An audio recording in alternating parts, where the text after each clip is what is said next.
미국에서 비자 신청을 준비하고 계신가요? 혹시 영주권 인터뷰를 앞두고 계신가요? 그렇다면 지금 이 순간 여러분의 계획에 빨간불이 켜졌을 수도 있습니다. 2025년 10월 1일 미국 연방정부가 7년 만에 다시 멈춰섰습니다. 바로 셧다운입니다. 트럼프 대통령의 2기 행정부 들어 처음 맞는 셧다운이자 지난 2018년 이후 7년 만의 일입니다. 그런데 이번 셧다운은 과거와 다릅니다. 단순히 정부가 잠시 문을 닫는 수준이 아니라 비자와 이민을 준비하는 한인들에게 직접적인 타격을 줄 수 있는 상황이 전개되고 있습니다. 먼저 셧다운이 왜 발생했는지부터 살펴보겠습니다. 미국 연방정부는 한국 시간으로 10월 1일 오후 1시 1분, 미국 동부 시간으로는 10월 1일 오전 0시 1분을 기해 업무 일부가 정지되는 셧다운 상태에 돌입했습니다. 미국의 회계연도는 매년 10월 1일에 시작되는데 그 전날인 9월 30일 자정까지 의회가 새로운 예산안을 처리하지 못하면서 이런 상황이 벌어진 겁니다. 문제의 핵심은 공화당과 민주당 간의 극심한 의견 차이였습니다. 공화당이 발의한 7주짜리 단기 지출 법안은 상원에서 찬성 55표, 반대 45표로 부결됐습니다. 예산안 통과에는 60표가 필요한데 공화당이 53석을 가지고 있어 민주당에서 최소 7표 이상이 찬성해야 하는 상황이었습니다. 하지만 민주당은 건강보험개혁법인 오바마, 케어 보조금, 지급 연장 등을 요구하며 끝내 반대표를 던졌습니다. 트럼프 대통령과 민주당 지도부는 9월 29일 백악관에서 막판 회동을 가졌지만 합의에 이르지 못했습니다. JD 벤스 부통령은 회의 직후 기자들에게 민주당이 옳은 일을 하지 않으려 해서 연방정부가 셧다운을 향하고 있다고 말했고, 민주당의 척 슈머 상원 원내대표는 공화당이 마치 라라랜드에 있는 것처럼 현실 인식이 없다고 맞섰습니다. 결국 양측의 정치적 대립은 타협점을 찾지 못한 채 셧다운으로 귀결됐습니다. 자, 그렇다면 이번 셧다운이 비자와 이민 절차에 어떤 영향을 미치는지 구체적으로 알아보겠습니다. 많은 분들이 가장 궁금해하는 부분일 겁니다. 먼저 희소식부터 말씀드리자면 미국 이민국인 USCIS의 대부분 서비스는 비교적 안전합니다. USCIS는 신청인들이 내는 수수료로 운영되는 기관이기 때문에 연방정부 예산과는 별개로 움직입니다. 즉, 대부분의 비자 신청이나 영주권 수속 처리 자체가 완전히 멈추지는 않는다는 의미입니다. 하지만 여기서 안심하면 안 됩니다. 문제는 세부적인 부분에서 발생합니다. 셧다운 기간 동안 비자 인터뷰 일정이 변경되거나 USCIS 케이스 처리가 지연되거나 추가 서류 요청이 발생할 가능성이 크게 높아집니다. 특히 법적 이력이나 신분 문제가 있는 신청자의 경우 셧다운 기간 중 행정처리 지연이나 추가 심사를 받을 가능성이 더욱 커집니다. 비자 인터뷰 일정 변경 문제는 특히 심각합니다. 예를 들어 이번 달 중순에 인터뷰가 잡혀 있었다면 갑자기 다음 달로 미뤄질 수도 있습니다.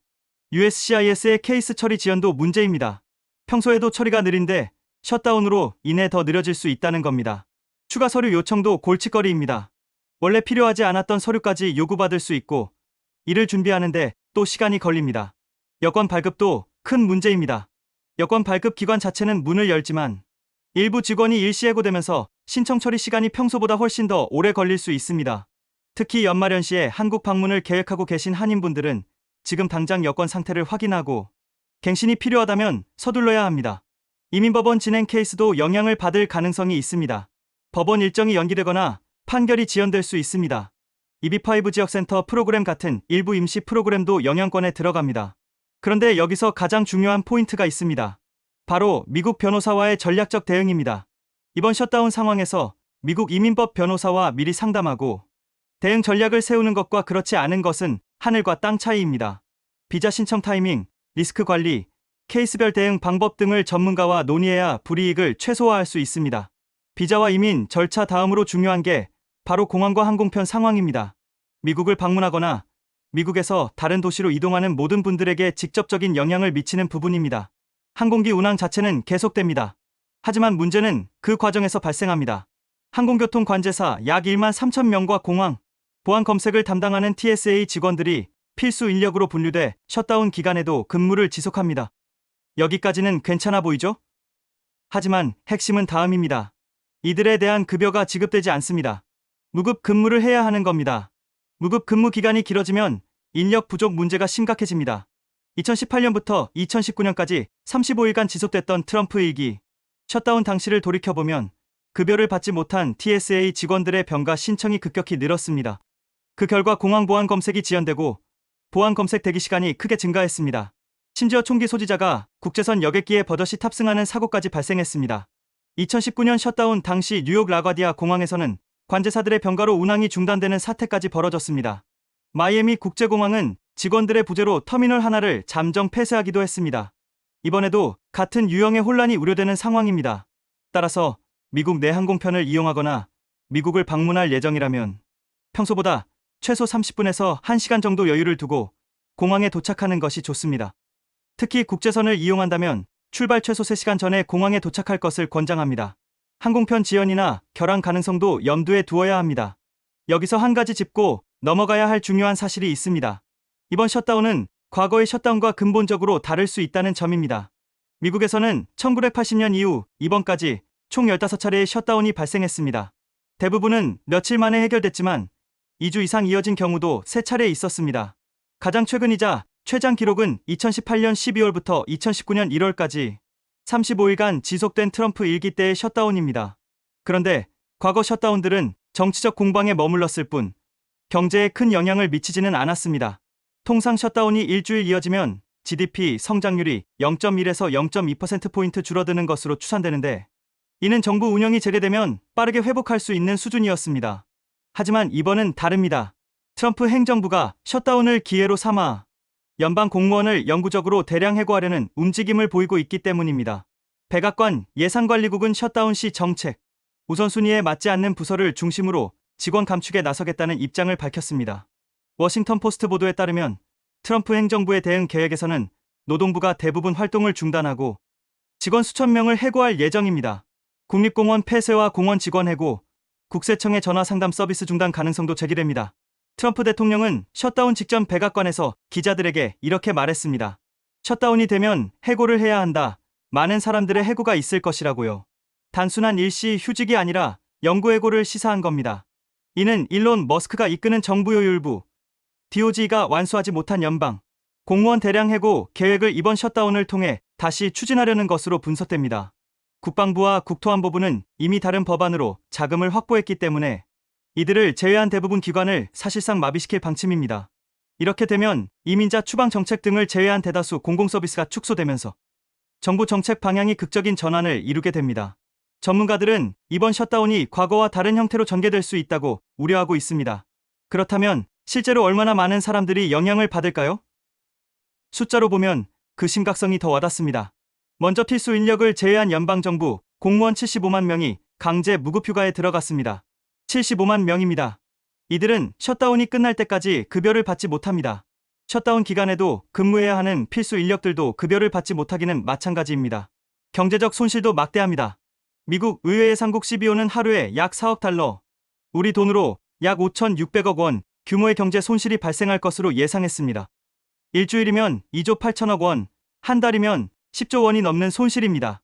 과거 2018년부터 2019년까지 35일간 지속된 셧다운으로 미국 경제는 110억 달러의 비용을 치렀습니다. 그중 30억 달러는 영구적으로 회복되지 못했다고 CBO가 분석했습니다. 이번 셧다운도 지속 기간에 따라 민간 부문 소득 손실이 회복되지 않을 수 있다는 경고가 나옵니다. 관광 산업도 직격탄을 맞았습니다. 미국 국립공원관리청이 운영하는 자유의 여신상을 포함해 전국 433개의 국립공원이 전면 또는 부분 폐쇄될 가능성이 큽니다. 애리조나의 그랜드 캐니언 같은 주요 국립공원이 문을 닫으면 방문객 감소가 불가피하고 이는 지역 경제에도 큰 타격을 줍니다. 스미소니언, 국립항공우주박물관 등 유명 박물관의 운영도 영향을 받을 전망입니다. 이번 셧다운의 근본 원인은 미국 정치권의 극심한 양극화입니다. 트럼프 대통령과 민주당의 대립은 단순한 예산안 문제를 넘어섰습니다. 트럼프 대통령은 셧다운 전날 민주당 지도부를 풍자한 합성 영상을 소셜미디어에 올렸습니다. 그러자 민주당의 하킴 제프리스 하원 원내대표가 트럼프 대통령과 성범죄자 제프리 앱스타인의 사진을 올리며 맞대응했습니다. 이는 현재 미국 정치 양극화의 상징적인 장면으로 평가됩니다. 민주당의 척 슈머 상원 원내대표는 셧다운이 몇 시간밖에 남지 않았는데 대통령은 마치 10살짜리 아이처럼 인터넷에서 장난을 치느라 바쁘다고 비판했습니다. 트럼프 대통령은 민주당이 셧다운을 원한다며 책임을 돌렸습니다. 이런 식의 비난 공방이 계속되는 한 셧다운이 언제 끝날지 알 수 없는 상황입니다. 전문가들은 이번 셧다운이 최소 2주 이상 이어질 가능성을 제기하고 있습니다. 셧다운의 영향은 일반인들의 생활뿐만 아니라 금융시장에도 미칩니다. 셧다운의 즉각적인 여파는 중요한 경제 통계 발표의 중단입니다. 노동통계국 BLS는 10월 3일로 예정됐던 9월 고용보고서 발표를 연기할 것으로 보입니다. 고용보고서는 신규 고용과 실업률을 포함한 핵심 지표로 연방준비제도 연준의 금리 결정에 직접적인 영향을 미칩니다. 연준은 민간 데이터와 지역 연준의 정보를 통해 노동시장 상황을 파악할 수 있지만 공식 통계의 부재는 정책 결정의 불확실성을 높입니다. 티리증권의 게나디 골드버그는 연준과 시장 모두 시야를 잃는다며 이번 셧다운은 과거보다 더 큰 영향을 줄 수 있다고 경고했습니다. 금융시장의 반응도 주목할 만합니다. 셧다운을 불과 몇 시간 앞두고도 뉴욕 증시의 다우 지수는 사상 최고를 경신하며 9월을 마무리했습니다. 하지만 투자자들은 헬스케어, 유틸리티 등 방어적 섹터로 자금을 이동시킬 준비를 하고 있습니다. 산업, 금융, 소비재 등 경기 민감주는 타격을 받고 있으며 S&P 1500 항공지수는 9월 한 달간 1.9% 하락하며 3월 이후 최악을 기록했습니다. 방산주 역시 셧다운으로 인해 투자 심리가 위축되고 있습니다. 반면 안전자산 선호 심리가 커지며 금과 국채는 강세입니다. 금은 사상 최고치인 온스당 4,000달러에 근접하며 최고의 안전자산 매력을 끌어올리고 있습니다. 미국 국채는 높은 수익률과 안정성으로 셧다운의 피난처로 여겨집니다. 셧다운이 일상생활에 미치는 영향도 적지 않습니다. 푸드스탬프로 알려진 식품구매보조 SNAP은 30일간은 유지됩니다. 일반적으로 임시예산안은 농무부 USDA가 셧다운 시작 후 30일간 혜택을 지급하도록 승인합니다. 하지만 이 기간 동안 가맹점은 라이선스를 갱신할 수 없습니다. 독립기관인 전미여객철도공사 암트랙의 철도, 교통과 여권, 비자 업무, 해외 미국인 지원 영사 업무는 셧다운의 영향권을 받지 않아 정상 운영됩니다. 이 부분은 다행스러운 소식입니다. 우체국 서비스도 계속됩니다. 국방, 교통안전, 우체국 등 핵심 부서는 예산이 없어도 공무원들에게 강제 근무 명령을 내릴 수 있습니다. 자, 지금까지 트럼프 행정부의 셧다운이 비자와 이민 절차, 그리고 우리 생활 전반에 미치는 영향을 살펴봤습니다. 셧다운이 이미 시작된 지금 우리는 어떻게 대응해야 할까요? 첫째, 비자 신청이나 영주권 절차를 진행 중이라면 지금 당장 케이스 상태를 확인하세요. USCIS 웹사이트에서 본인의 케이스 번호로 진행 상황을 체크하고 예정된 인터뷰나 서류 제출 일정에 변동이 없는지 확인해야 합니다. 둘째, 앞으로 예정된 인터뷰나 절차 일정이 있다면 최소 일주일 전에 재확인하세요. 셧다운 기간 중 일정 변경 가능성이 크므로 여유 시간을 넉넉히 확보하고 플랜 B를 준비해두는 것이 현명합니다. 셋째, 지금이라도 전문가 상담을 받으세요. 셧다운 상황에서의 비자 전략, 리스크 관리, 케이스별 대응 방법 등을 미국 이민법 변호사와 긴급히 논의하는 것이 가장 중요합니다. 특히 법적 이력이나 신분 문제가 있는 분들은 더욱 서둘러야 합니다. 넷째, 셧다운 해제나 예산 합의 소식을 실시간으로 모니터링하세요. 정부 웹사이트, 의회 공지, 주요 언론을 통해 상황 변화를 빠르게 체크해야 합니다. 셧다운이 끝나는 즉시 밀린 업무가 한꺼번에 몰리므로 그 타이밍을 놓치지 않는 것이 중요합니다. 다섯째, 당분간 미국 내 항공편 이용 시 평소보다 최소 1시간 이상 여유를 두고 공항에 도착하세요. 보안 검색 대기 시간이 길어질 수 있고 예상치 못한 지연이 발생할 수 있습니다. 여섯째, 여권 갱신이 필요하다면 지금 바로 신청하세요. 처리 시간이 평소보다 훨씬 오래 걸릴 수 있습니다. 특히 연말연시 한국 방문을 계획하고 계신 분들은 최소 23개월의 여유를 두고 준비해야 합니다.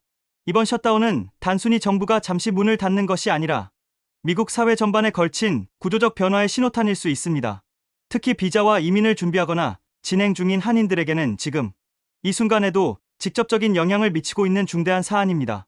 미국 유학이민 변호사협회는 셧다운 상황에서 비자 신청자들이 각별한 주의를 기울여야 한다고 강조합니다. 단순한 정치적 이슈가 아니라 여러분의 미국 생활과 직결된 문제입니다. 실시간으로 제보와 사연을 받고 있습니다. 여러분의 생각과 의견을 자유롭게 댓글로 남겨주세요. 구독과 좋아요는 채널 운영에 큰 힘이 됩니다.